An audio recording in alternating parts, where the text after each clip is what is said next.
I'm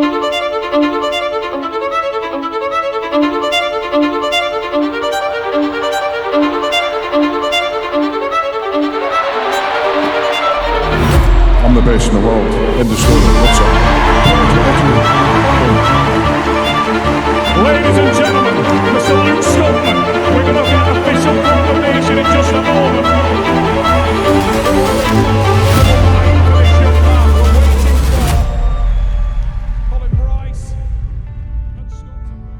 We're here in Leeds for the World Log Press Championships. Yeah, so we're in Leeds because of the Log Press Championships. We're going to find out who's got the strongest shoulders on the planet, and then we're going to find out who the strongest man in Europe is. The pinnacle, or one of the most prestigious competitions, Europe's Strongest Man Giants Live, which is, for me, it's only second to World's Strongest Man. Probably the biggest one-day show on earth. You know, back in the arena in front of like loads of people who are all kind of raring to see Strongman go again, yeah. They've called guys from all over the world to battle it out, 10 of us to see who's the strongest guy in Europe. I think it's like 10,000 strong have come to watch. 10 athletes, strong field. Novikov, ex-champion. I come into Leeds special for this great show. Luke Stoltman actually is looking good, plus he got log, and maybe he can come away with the log record as well, the world log record. This is going to be a heck of a group. 5 grueling events. I'm looking forward to it.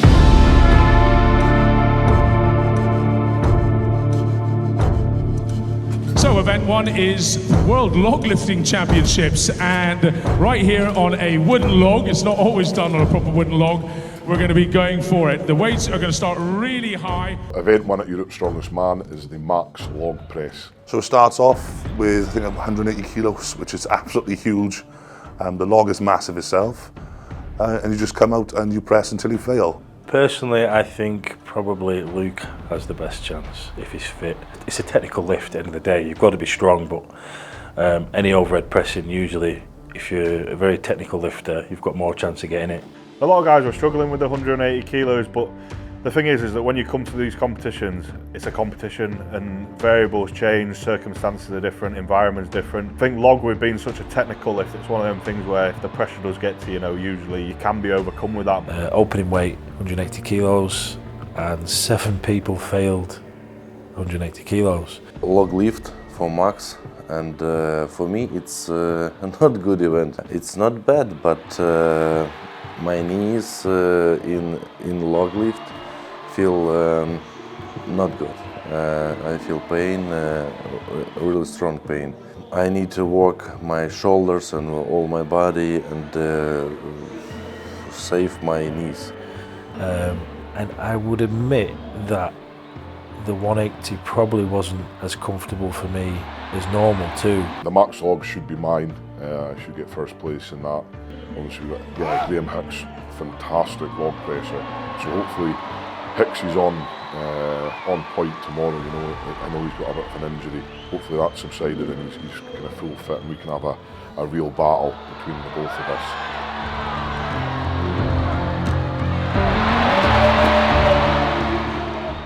Seven guys not managing to successfully lift the first log, and them getting 0 points.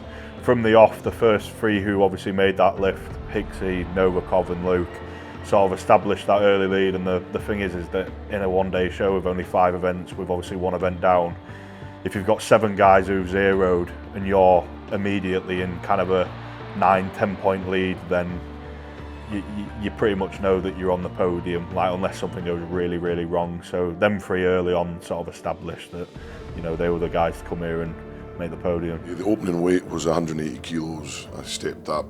It felt really comfortable. It was probably one of the fastest I've pressed 180. There was no big deal there. And then I believe we went up to second attempt was 195. Again, 195 felt really comfortable.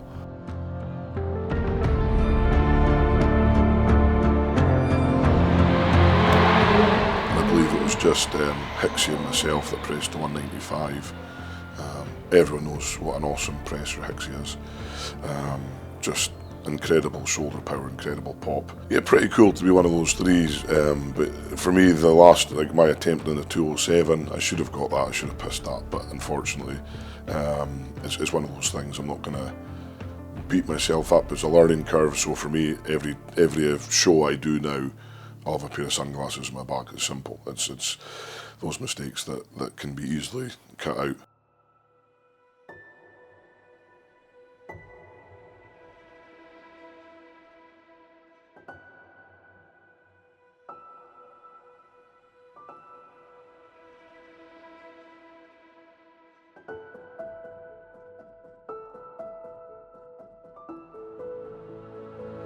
Second event, the shield carry. Nearly 200 kilos for distance. What a grueling event. Just to hold that shield on the chest high enough that you've got a good solid grip, hands locked, and be able to breathe at the same time while you're moving forward, kind of falling back. Tough, tough event. It's gonna take a strength athlete with a ton of muscular endurance and a lot of wind, courage, and guts, because as you get down the course, turn around and come back, your body's just shutting down. You're gasping for air. Your legs are burning. Your grip may be going. And if you drop to just wrist, bicep hold, you're just about done. The shield carry is very big. You know, it's a big chunky shield, and so I had it quite high up in my biceps. So if you have it higher up in the biceps, then it's got further to slip down, so you can almost get more time slipping down your arms. So I had that quite high up, and initially I was leaning quite far back, which put a lot of pain onto my hamstrings and glutes. So I knew I couldn't last, you know, leaning so far back with the pain in my hamstrings. So I just kind of changed it a little bit and leant forward, so it took away the pain, which was a really good shout, because like in my head I was just gonna go until I couldn't go anymore. That's what I do. So I like these type of events where it's just pain. That's all it is for me. I can deal with pain. What we go through in a competition isn't real pain. It's just it's discomfort. We're not comfortable, but it doesn't last. You know, that pain passes, so it's not real pain. You know, 5 minutes we're ready to go again. So if I can give 100% in everything I do, that's all I can ask from myself. So yeah, it was pretty chuffed with the second place finish in the shield walk. Marius Lalas, I've watched him a few times before in shield walk and stuff like that, and he's one of the best in the world. So the way he set out, he was running with it, man. He was just like a steam train. Back, did one run, then back again, and then, but it was funny though, you can see he was going, and then his hamstrings probably started to seize up his lower back, his glutes. But yeah, fair play, man. He smashed it. He was very impressive in this event, and yeah, he got the win, finished first place in this one.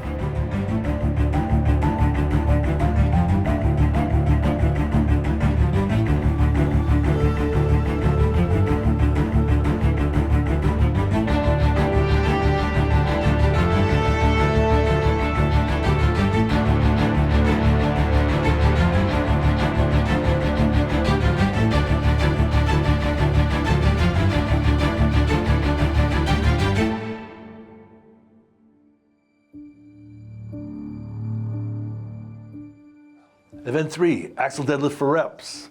Huge weight. Tough lifters in this comp. That axle's 360 kilos, and it's just brutal. It's a big handle, you're strapped in, but you really have to keep the hips down, the head up, shoulders back, drive the feet through the floor, and when fatigue kicks in at about rep 3, 4, and you know you're against time, you gotta rest, recover, and try to get 6, 7, and 8 for the win. It's just a ball buster. At this point, Bishop dropped out the comp, so to be honest, for first place on the deadlift, I was looking for Hicksy to actually win it, because I know Heinle was struggling with a hamstring tear 2 or 3 weeks ago in Manchester, and I wasn't sure if he'd be kind of 100% from that. If he was on form, obviously, I'd have Heinle. So for me, this one, it's just finish as high up as I can the table. When you've got the likes of Adam Bishop, who's probably the best deadlift for reps in the world, Rauno Heinle, great deadlifter, Alexi, great deadlifter. There's some phenomenal deadlifters in strength. So if I can keep up with them, if I can get kind of 5-6 reps, you know, I'm doing really well. I'm doing myself justice. So yeah, again, just balls to the wall in this one and see what I can get.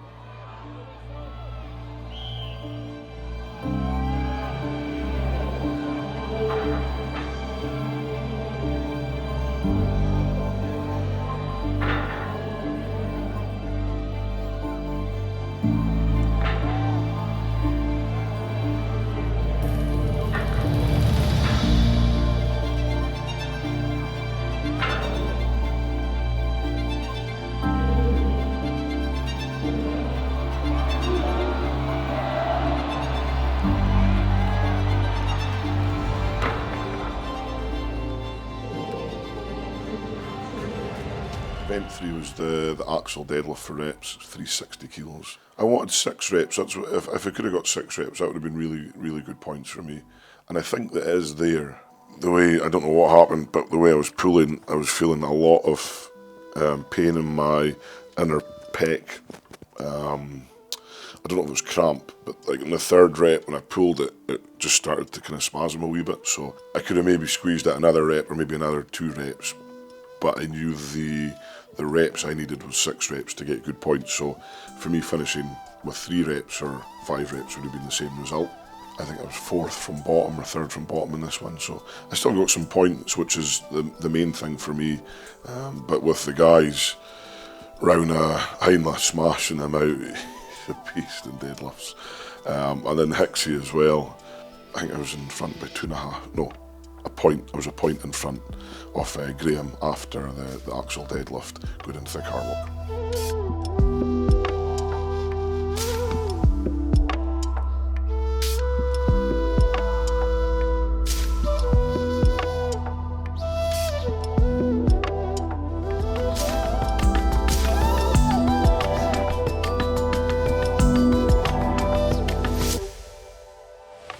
Fourth event, car walk, nearly 1,000 pounds. One length, 20 meters, tough competition. You know, you gotta pick up and go. If you're heavy, you can lift heavy. Question is, how fast can you move? So event 4, car walk, 450 kilos of massive weight on your back, on your shoulders, and just run to the 20-meter course as fast as you can. A guy to watch in that event tomorrow might be Novikov. We see at the Royal Albert Hall what he did with the frame carry. And I think this is kind of similar. So he'll be the one to watch tomorrow, I think, in that event. I really enjoy these type of events now, something I've worked really hard on. I can do quite well. Again, I think I can get a top 3 finish in this. Yeah, I'm looking to put in a really fast time and just keep being consistent. That's my goal for tomorrow, is be consistent and win the events I can. These are brutal events, and this is why this competition is held in such high regard, because the weights are incredible. The events bounce off each other within 5 minutes. And then there's 3 events back-to-back that are taxing the whole body. But yeah, event 4 will be even tougher. The car walk's always a fan favourite. You know, it looks pretty crazy when we're picking up a car and running as fast as we can. So I'm confident in these events now, whereas it might have been a weakness for me before, but if I can get my pick up right and just power, just go. I've got big legs, strong core, so I can just power and just go as fast as I can. I believe I can win these type of events. And Luke Stoltman, quick in the hips, big smile, but he gets serious when it comes down to the car walk.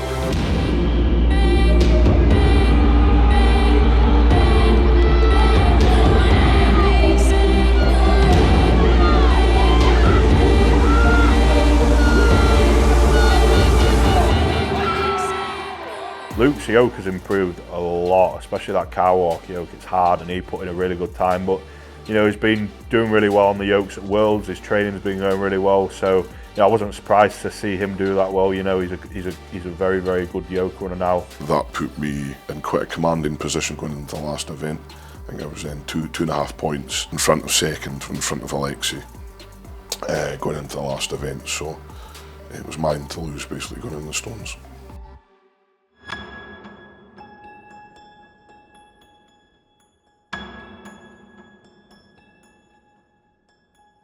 Event 5, the Castle Stones, so 5-stone run, quickest time wins. So this, it was a nice position to be in for me. I knew I was 2.5 points. I know I'm one of the best stone lifters here. I wasn't really focusing on anyone else. I just said to myself, again, put in a fast time. I've done 20-second times most of the time. That's what normally I put in, so it's like, yeah, it's a normal run for me to do 20 seconds. So, remember my coach Dan, he said, just don't do anything stupid. All you're doing is lifting stones. So let's not do anything stupid. So the mindset was very solid at this point. There's no doubts in my head that like anything. All I could see myself since driving down on Friday was being in that podium first place. That didn't change throughout the show. Didn't change throughout Friday, didn't change throughout Saturday. That was it, you know, first place. That's all was in my mind. So it was, again, just a run through the stones, do it, 20-second run, win Europe's Strongest Man. That was it, that's all I had to do. It wasn't anything I've not done before, so again, it's just a normal thing for me to do this. So that's where my mind was. And doing it with, you know, Alexi as well. We have a great friendship. I've got a great respect for Alexi. I believe he's one of the greatest athletes in the world in the sport, so for me it was an honour to go up against Alexi and do battle with him as well. When points are on the line, maybe Luke Stoltman will step up and get a point there and do a fast time. Atlas Stone's loading. 100 to 180, man against man. Here we go. The Castle Stones, the first direct arena in Leeds. Listen for the whistle from Darren Sandler. It is on. Away we go. And it is fire from the start. Both men driving that stone up. Stoltman with the second and the third flies on. This is an intense match. Tremendous battle. Both men so close. Edging the stone on Novikov with the bit on there quickest. Luke Stoltman edging behind, and that is going to be critical. A massively dramatic finish.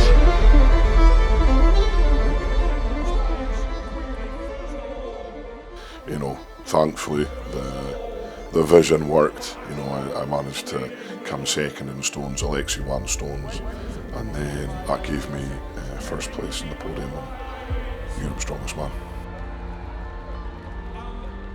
Right then, who is Europe's Strongest Man? Put up the scores. Here we go. Luke Stoltman, Europe's Strongest Man. Ladies and gentlemen, the high is Europe's Strongest Man 2021. He's on, dancing around the arena, celebrating with truly adoring fans here. And the first direct arena so many times, this man was seen as the entertainer. That's what makes it for me. These Giants live shows, we've got the best crowds, supporters, fans, whatever you want to call them, in the world. You know, so to have 10,000 plus people in Leeds Stadium was absolutely insane. And for me to come out on top, it was a bit of a fairy tale. You know, to win my first Giants live show, Europe's Strongest Man, in front of that crowd was just something special. I'll be able to take that for the rest of my life. I am Luke Stoltman, Europe's Strongest Man.